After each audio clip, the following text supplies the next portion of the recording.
Hello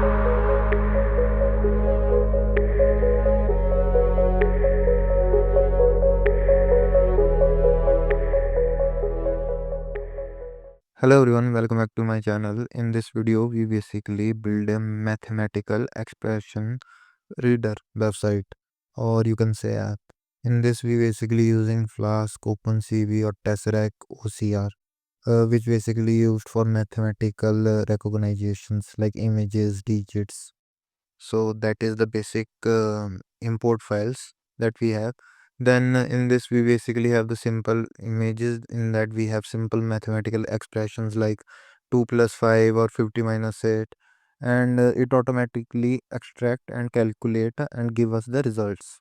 So what we cover in this project, in this we have basically uploading the image, processing the image, extracting text using Tesseract OCR, or calculating the basic mathematical expression that we have like 2 minus 3, so any result that it can give us, and then display the results. Okay. So first here you can see that we have lot of import files. So first, OS, it is basically for the OS requirements for file handling, like you can say.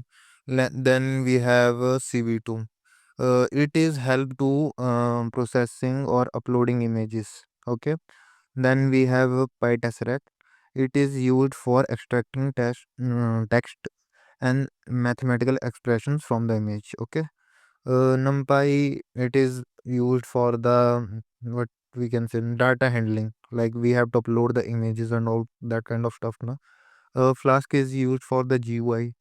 It basically power the web app. Okay. Here. Then we have RE. One second. Then we have Arena. It is a variable that is used to extract text using regular expressions. Okay. This is again PyTesseract. This is used to load the file. Like first we have to download the Tesseract na, that you can see any other video, or you can simply Google it, and it can show you how you can download the files.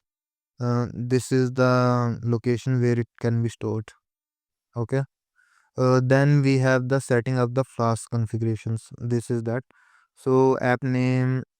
In this we basically initialize a Flask app.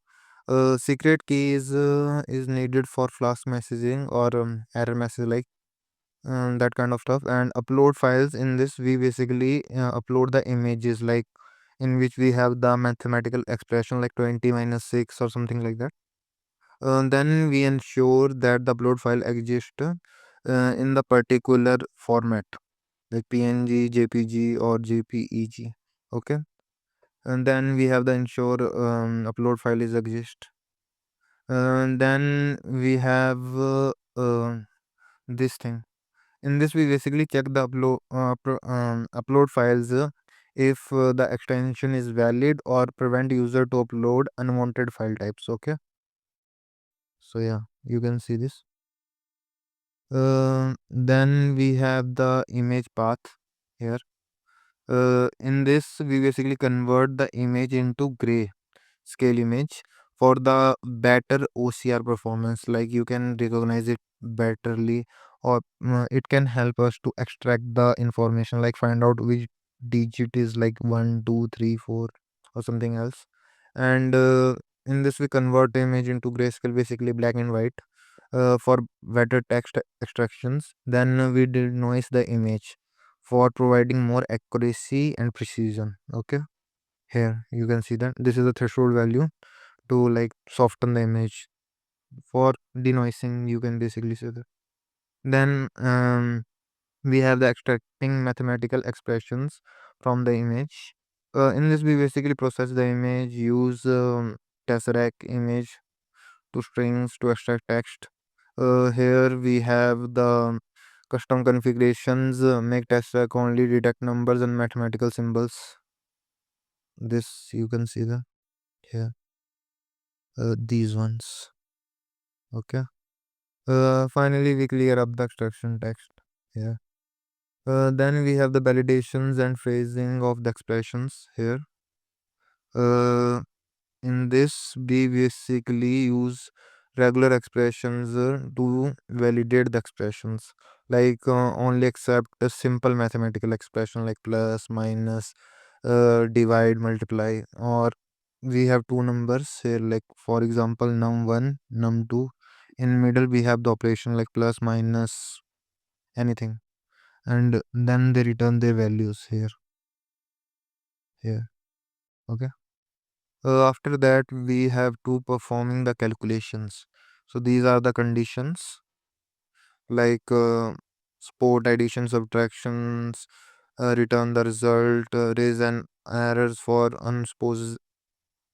unsportable operations other than plus, minus, or multiple or divide. This is important one. In this, we basically processing the mathematical image. Okay. In this way, extracting text from the image, validate the expressions, and calculate the results here. In this, we basically calculate the result. Then check if there is any error or not in the accept. After that, we have the Flask code. This is basically the get and post code to give you the result at the end. Okay, image processing and HTML code is linked here. And in the end, this is the basic code for run and debug the Flask web server. Okay.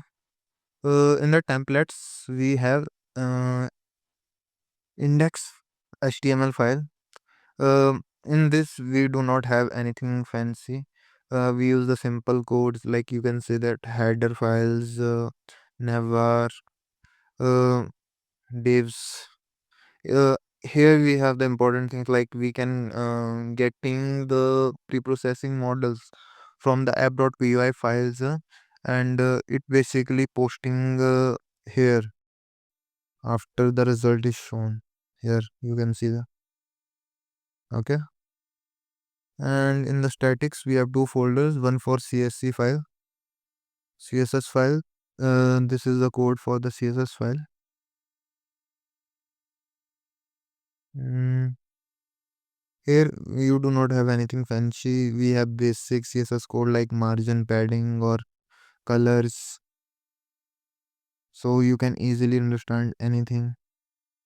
And the uploads, it upload the files. Like uh, I can show you. These are the virtual environments above that you can download by running this text file by simply writing in the cmd pip install requirement.txt file. Uh, so for running this code, we go to the terminal, new terminal, and simply type python app.py. Then run.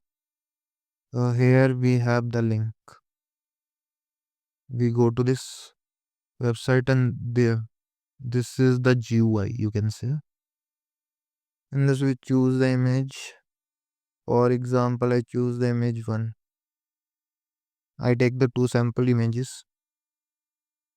Image is uploaded as you can see. Now calculate.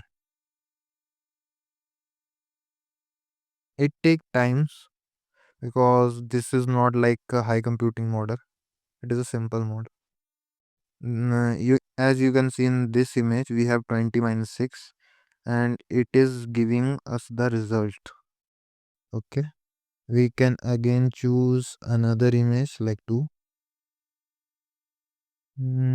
Okay.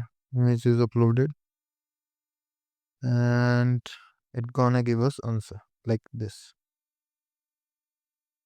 Okay, this is the basic code of this model. You can easily understand this, and if you have any query you can ask me. You're gonna get this code on the GitHub, and that link will be in the descriptions, so make sure you can check that. And thank you, that's it for this video.